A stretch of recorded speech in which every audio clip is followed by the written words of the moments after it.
आप लोग सब यहाँ बैठे हुए हैं, मैं दो चीज़ हैं, एक ओल्ड के एज डे केयर सेंटर महाराज इन्होंने बनाया है, और मैं समझती हूँ कि ये आपने बहुत अच्छा काम किया है, क्योंकि आजकल के ज़माने में मालूम नहीं क्या हो गया है,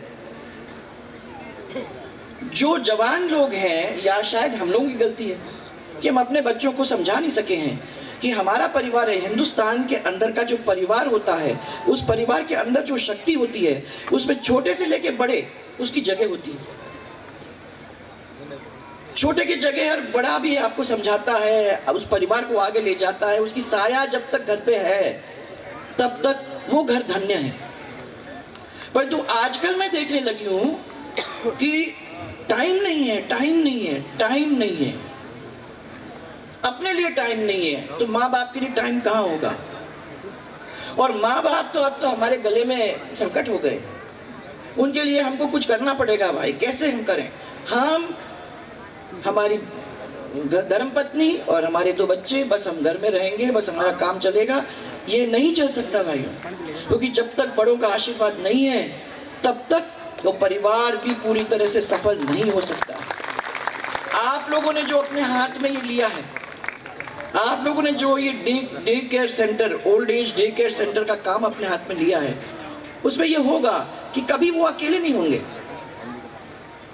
बूढ़े भले ही होंगे, परंतु कोई साथ देने वाला होगा, कोई बात करने वाला होगा, कोई संभालने वाला होगा। ये एक बहुत अच्छा काम आपने हाथ में लिया है, उसके लिए मैं आप सबको बहुत बहुत बधाई देना चाहती हूँ। और मेरा आप लोगों सबसे आग्रह है कि उस चीज़ के अंदर इन सब की मदद करने का काम ये हम लोगों के सिर के ऊपर एक अनिवार्य बन जाता है। इसके साथ साथ इलेक्ट्रोपैथी हॉस्पिटल का भी विचार।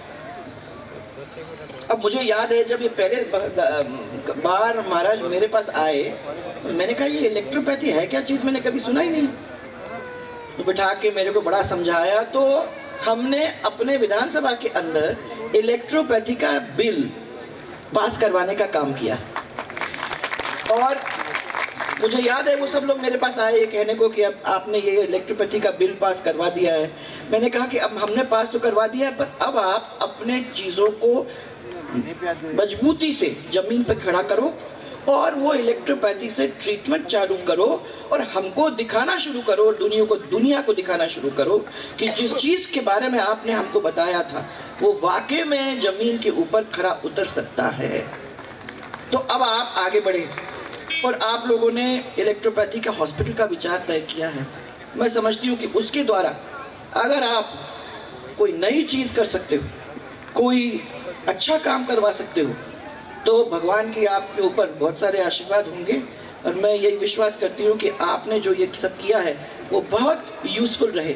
आज आप लोगों ने इन सब को बुलाया, मुझे भी आपने मौका दिया, मेरे को नहीं बताया था कौन आ रहा है कौन नहीं आ रहा है, पर मेरे को एक साथ में इतने सारे लोगों के दर्शन हो गए। मैं आपको सबको बहुत बहुत धन्यवाद देना चाहती हूँ, क्योंकि एक मंच पे इतने सारे कहाँ मिलते हैं। और महाराज जी आपके दर्शन करने के लिए तो मुझे कहाँ आना पड़ता, और आपने कहा कि मैं आ रही हूँ इसलिए आप आए हो, मैं तो आपकी वजह से आ रही हूँ, क्योंकि उनने मेरे को ये बताया कि आप होंगे, सप्ताराम जी महाराज होंगे, ये सब लोग होंगे।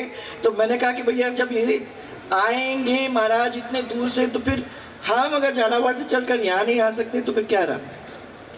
तो आपका आशीर्वाद हम सब लोगों के ऊपर रहे, आप सब लोग इनको पूरी तरह से आशीर्वाद दें, इन लोगों को बताएं कि मजबूती क्या चीज़ है। महाराज आपने जो अपने छोटे से भाषण के अंदर हमको समझाने का काम किया, समझ लिया, और मन में ऐसा लगा कि आप और बोलते तो हम लोगों को और सीख उससे मिलती। कभी फिर मौका मिलेगा तो हम आप लोगों के बीच में, हमारा आपके बीच में, जहाँ आपका प्रवचन हो रहा है पास में कहीं, महाराज लम्बा मत करना आप प्लीज़, हाँ, तो भाई कहीं भी पास में कर रहे हो तो मैं ज़रूर आके और उसका लाभ लेने की का आशा करूँगी। आपको मैं बहुत बहुत धन्यवाद देती हूँ महाराज जी, आपका, आप सबका, आप लोग सब यहाँ आए हो और आप लोगों ने टाइम लेकर आए। वाकई में आप लोगों ने बालाजी के ऊपर विश्वास करके, बालाजी और सनातन धर्म के ऊपर विश्वास करके आप यहाँ सब पधारे हो, उसके लिए मैं आप लोग सबको बहुत बहुत धन्यवाद देना चाहती हूँ। और ये जो दोनों काम आप लोग कर रहे हो, old age day care centre और इलेक्ट्रोपैथी हॉस्पिटल, भैया जब वो शुरू हो जाएगा ना काम चालू हो जाएगा तो मेरे को जरूर बुला के दिखा देना। सबको मेरा बहुत बहुत धन्यवाद, बहुत बहुत धन्यवाद, और बहुत सारा प्यार माताएं बहनें। बहुत अच्छा लगा आप लोग सबको यहाँ देखकर। बहुत बहुत धन्यवाद सबको।